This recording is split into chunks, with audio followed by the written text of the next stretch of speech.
खबर आ रही है कि टीएमसी के जो 59 विधायक हैं उन्होंने हस्ताक्षर कर दिया, अलग रास्ता बनाने की बात ये सुनने में आ रही है। क्या लग रहा है, नकली टीएमसी असली टीएमसी की जो चीजें बातें चल रही हैं, क्या कहेंगे इस पूरे विषय पर? देखिए, कौन असली है कौन नकली है ये तो टीएमसी का अंदरूनी मामला है। मुझे मेरी पार्टी को इससे कोई लेना देना नहीं है, क्योंकि असली जनता की चॉइस भारतीय जनता पार्टी है। बंगाल जनता की पसंद भारतीय जनता पार्टी है। इसलिए हमारा फोकस तो जो वादे हमने किए हैं बंगाल की जनता को उसको पूरा करने में है। पर हाँ, एक बात कहा जा सकता है कि टीएमसी का मतलब आज बन चुका है too much chaos, too much confusion. कल भी हमने देखा, ममता बनर्जी ने प्रोटेस्ट बुलाया तो 2 या 3 सांसद पहुंचे और चंद मुट्ठी भर विधायक पहुंचे। इससे पहले भी 2-3 ओकेजन्स पर 15 से कम उनके विधायक पहुंचे हैं। मतलब ज़्यादातर विधायक ममता बनर्जी को नेता नहीं मानते। और अब देखिए, जनता ने रिजेक्ट किया, उसके बाद अब विधायक भी रिजेक्ट कर रहे हैं। मतलब अभिषेक बनर्जी और ममता बनर्जी के खिलाफ केवल जनता का नहीं, पार्टी के भीतर भी इतना आक्रोश है।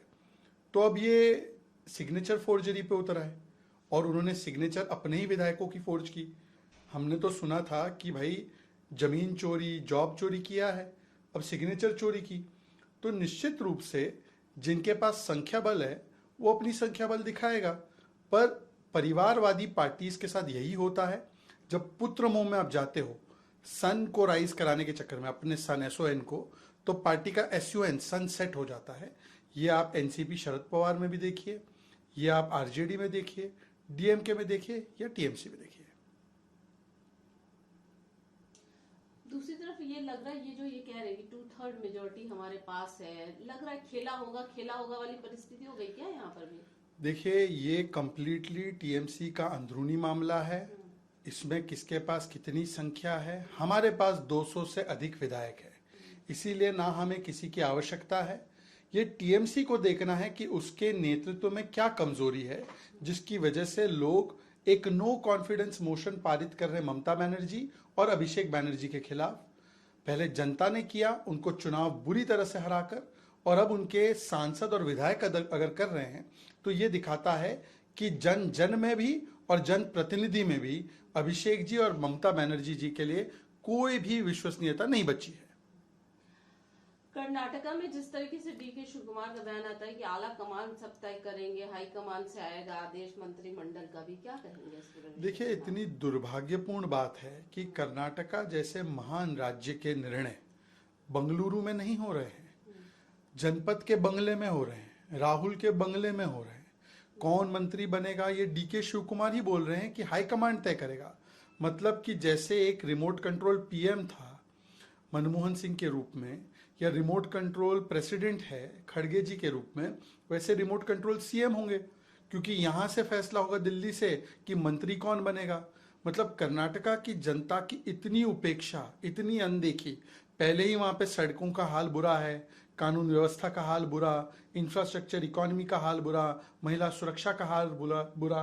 और अब तो कर्नाटका की अस्मिता के साथ खिलवाड़ हो रहा है कि दिल्ली में बैठे हुए व्यक्ति कर्नाटका का निर्णय लेंगे। और दूसरी तरफ जिस तरीके से all India Muslim personal law board का जो बयान आया वंदे मातरम को लेकर कि कोई जरूरत नहीं है इसको गाने की, इस तरीके के बयान को कैसे देखते हैं, क्या कहेंगे? नहीं, ये all India Muslim personal law board अगर वंदे मातरम नहीं प्ले होगा हमारे मदरसों में, स्कूल में, प्रोग्राम में, तो क्या जय पैलेस्टाइन प्ले होगा या जय पाकिस्तान प्ले होगा? कुछ लोगों का शरीर यहाँ पर है, पर बंटवारे से बाद भी इनकी आत्मा यहाँ पर नहीं है, उनकी आत्मा कहीं और ही घूमती है। पर मैं उनको दोषी नहीं मानता हूँ। मुस्लिम पर्सनल लॉ बोर्ड जो है वो दरअसल कांग्रेस की लाइन ले रही है। अब 2 दिन पहले शशि थरूर ने बोला कि वंदे मातरम फुल प्ले करने की क्या जरूरत है, इम्पोजिशन है।